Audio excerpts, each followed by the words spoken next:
हर हर महादेव, जय भोलेनाथ। श्रावण माह में रोज सुनी जाने वाली केदारनाथ धाम की कथा। इस धाम पर स्वयं वास करते हैं भोलेनाथ। सुनने मात्र से होती है सभी मनोकामना पूर्ण।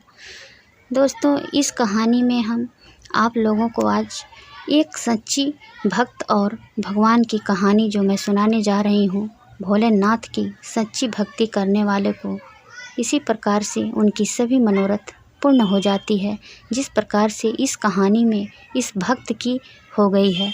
तो आप लोग इस कथा को ध्यान से अवश्य सुनिएगा और पूरे अंत तक इस वीडियो को ज़रूर देखिएगा। तो दोस्तों, अभी तक आप लोग मेरे चैनल को सब्सक्राइब नहीं किए हैं तो प्लीज़ चैनल को सब्सक्राइब कर बेल आइकन ज़रूर दबाएं, जिससे कि जो भी वीडियो मैं अपलोड करूंगी सबसे पहले आप तक पहुंचेगा।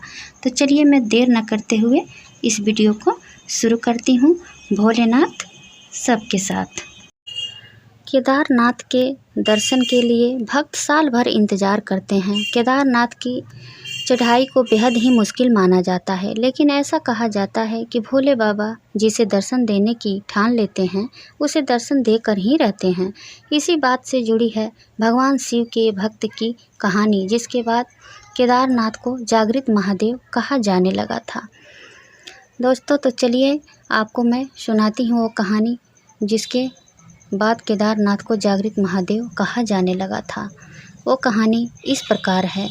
हमें उम्मीद है कि जिस तरह से इस भक्त की मनोकामना पूर्ण हो गई, उसी प्रकार हम सभी की मनोकामना भगवान भोलेनाथ अवश्य ही पूर्ण करेंगे। तो कहानी इस प्रकार है दोस्तों। ऐसा कहा जाता है कि एक बार एक शिव भक्त अपने गांव से केदारनाथ धाम की यात्रा पर निकला। पहले यातायात की सुविधाएं तो थी नहीं, वह पैदल ही निकल पड़ा।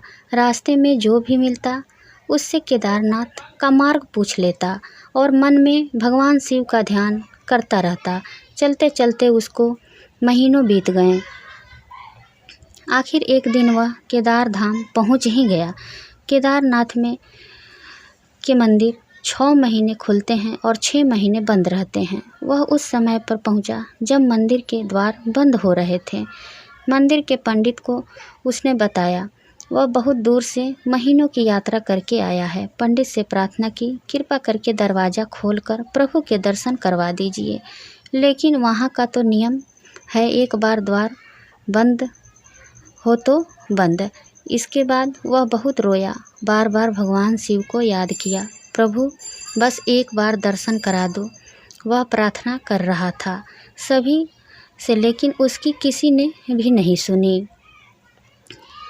मंदिर के पंडित बोले, आप यहाँ 6 महीने बाद आना, क्योंकि 6 महीने बाद यहाँ के दरवाजे खुलेंगे। यहाँ 6 महीने बर्फ़ और ठंड पड़ती है और सभी जन वहाँ से चले गए। वह वहीं पर रोता रहा। रोते रोते रात होने लगी, चारों तरफ अंधेरा हो गया, लेकिन उसे विश्वास था अपने शिव पर कि वो ज़रूर कृपा करेंगे और उसे दर्शन अवश्य ही देंगे। उसे बहुत भूख और प्यास भी लग रही थी। उसने किसी की आने की आहट सुनी। देखा एक सन्यासी बाबा उसकी ओर आ रहे हैं। वह सन्यासी बाबा उसके पास आए और पास में बैठे। सन्यासी बाबा ने उससे पूछा, बेटा कहाँ से आए हो? उसने सारा हाल सुना दिया और बोला, मेरा आना यहाँ पर व्यर्थ हो गया। बाबा जी ने उसे समझाया और खाना भी दिया। फिर बहुत देर तक बाबा उसे बातें करते रहे। बाबा जी को उस पर दया आ गई। वह बोले, बेटा मुझे लगता है सुबह मंदिर ज़रूर खुलेगा, तुम दर्शन ज़रूर करोगे। बातों बातों में इस भक्त को न जाने कब नींद आ गई। सूर्य के मध्यम प्रकाश के साथ भक्त की आंखें खुली। उसने इधर उधर बाबा को देखा, किंतु वह कहीं नहीं थे। इससे पहले कि वह कुछ समझ पाता, उसने देखा पंडित आ रहे हैं और अपनी पूरी मंडली के साथ उसने पंडित को प्रणाम किया और बोला, कल आपने तो कहा था मंदिर 6 महीने बाद खुलेगा, इस बीच कोई नहीं आएगा यहाँ, लेकिन आप तो सुबह ही आ गए। पंडित जी ने उसे गौर से देखा, पहचानने की कोशिश की और पूछा, तुम वही हो जो मंदिर का द्वार बंद होने पर आए थे?